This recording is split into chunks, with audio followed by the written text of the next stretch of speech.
Welcome to Headline to Heartline.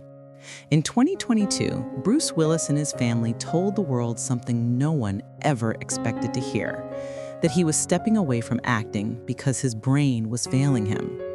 Since then, we've had headlines, a few photographs, some emotional interviews from his wife.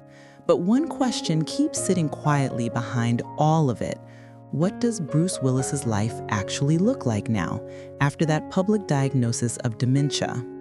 And today, as I'm recording this in December 2025, we're not talking in the dark anymore. This has been a year full of new details from his family, more honesty than ever about what this illness is doing to him day by day.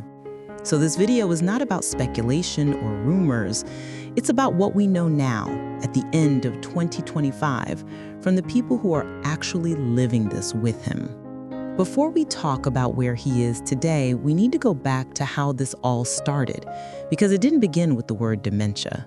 It began with the word many people had never heard before, aphasia.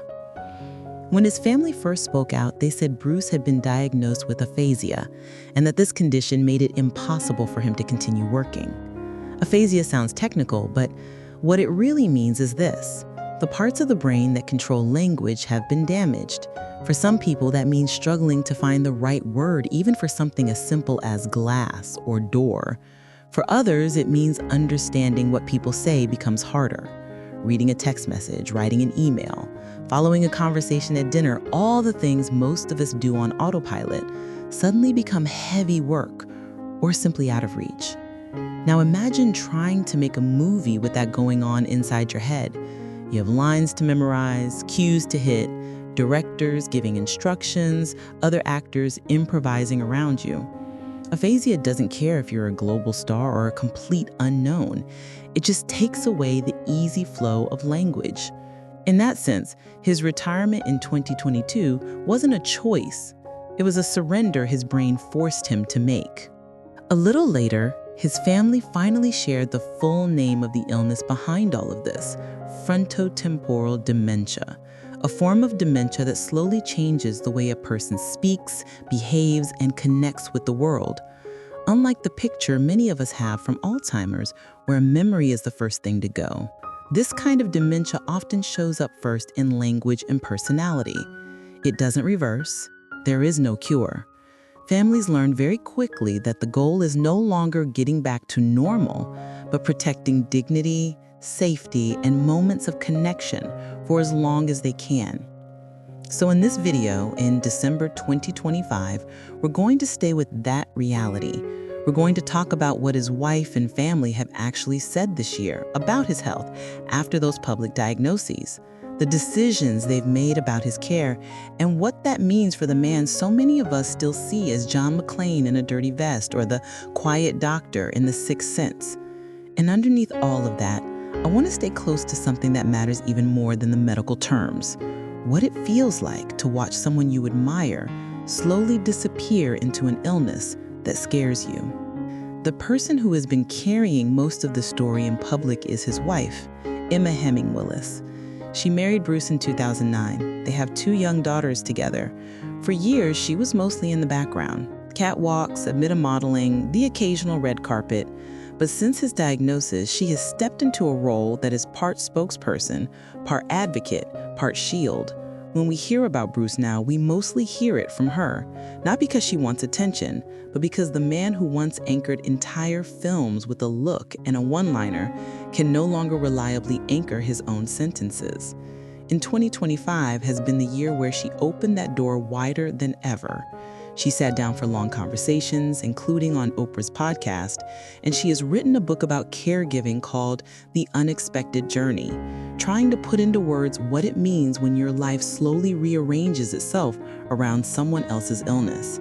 That's important because it means we're not guessing, we're listening. In those interviews, she has shared a picture that is both reassuring and heartbreaking. She says Bruce is, in her words, doing really well today, that he is physically strong, still on his feet, still surrounded by love and care. At the same time, she admits his language continues to fade, that the words come less and less, that there are days when everything he wants to say is trapped behind his eyes. That is the cruel shape of this kind of dementia. The person you love is still right there in front of you. Same hands, same laugh, same walk down the hallway, but the bridge between you is crumbling board by board. Some days there's a moment of clear connection, a joke, a look you recognize instantly. Other days there is confusion or silence. For families, that up and down is its own kind of exhaustion. This year, Emma also talked about one of the hardest decisions they've had to make, changing where Bruce lives. They chose a one-level home set up for his safety and routines with professional caregivers built into the everyday structure. For the outside world, that became a headline. For anyone who has cared for a parent or partner with dementia, it is painfully familiar. There comes a point where the house you love is no longer safe enough. Too many stairs, too many corners, too much risk. Love has to stop being about keeping everything exactly the way it used to be and start being about making sure the person you love doesn't fall, wander, or panic in their own kitchen. Some people understood that immediately, others didn't. The idea that Bruce might not sleep under the same roof as his wife and daughters every single night triggered words like cold and abandoned in comment sections. That tells us as much about our fears as it does about their choices. We like to believe that if you love someone enough, you can somehow outlove a brain disease. But dementia doesn't bend for romance. It demands structure, expertise, and sometimes separation from the chaos of family life so that children can still have a home that isn't built entirely around medical needs. In her recent interviews this year, Emma has been very open about how hard this is on her too. She talks about therapy, about crying in the shower, about the anger and grief that come in waves. She also talks about the messages she gets from other caregivers, mostly women, mostly over 40, quietly looking after parents, in-laws, partners, saying, "Thank you for saying out loud what I'm living in private." In a strange way, Bruce's fame has given her the power to shine a light on something millions of people go through, but almost no one talks about until it hits them personally. While all of this has been happening in 2025, fans have been doing something very human. They've been going back to his work. Search spikes for Bruce Willis' last movie, rewatches of Die Hard, The Sixth Sense, Moonlighting. People are building a little private tribute in their living rooms. Part of that is nostalgia, of course, but part of it is an attempt to hold both versions of him together at once, the unstoppable action hero and the man who now needs help finding his words. His final years on screen look different now too. Before the diagnosis was public, many people noticed the pattern of small roles in lower-budget films, short scenes, less dialogue. At the time, some critics mocked those movies. In hindsight, we can see a man trying to keep doing the work that defined him, while those around him quietly adjusted scripts, shooting schedules, and expectations to match what he could still manage. There is a kind of dignity in that effort as well, not just in the big, iconic roles, but in the stubborn refusal to let go until it simply wasn't possible anymore. So where does that leave us here at the end of 2025 as people who are not in that house, not in those rooms? I think it leaves us with a responsibility. When we talk about Bruce Willis now, we are not just talking about a gossip story.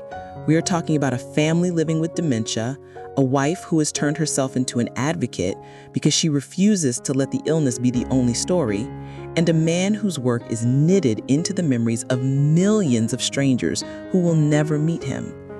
And if you're still here with me, maybe it's because some part of this touches your own life.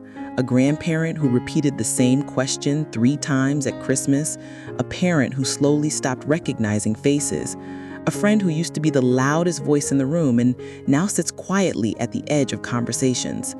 Dementia is not just a medical condition. It's a slow rearranging of relationships, of roles, and of the stories we tell about who someone is. Thank you for listening.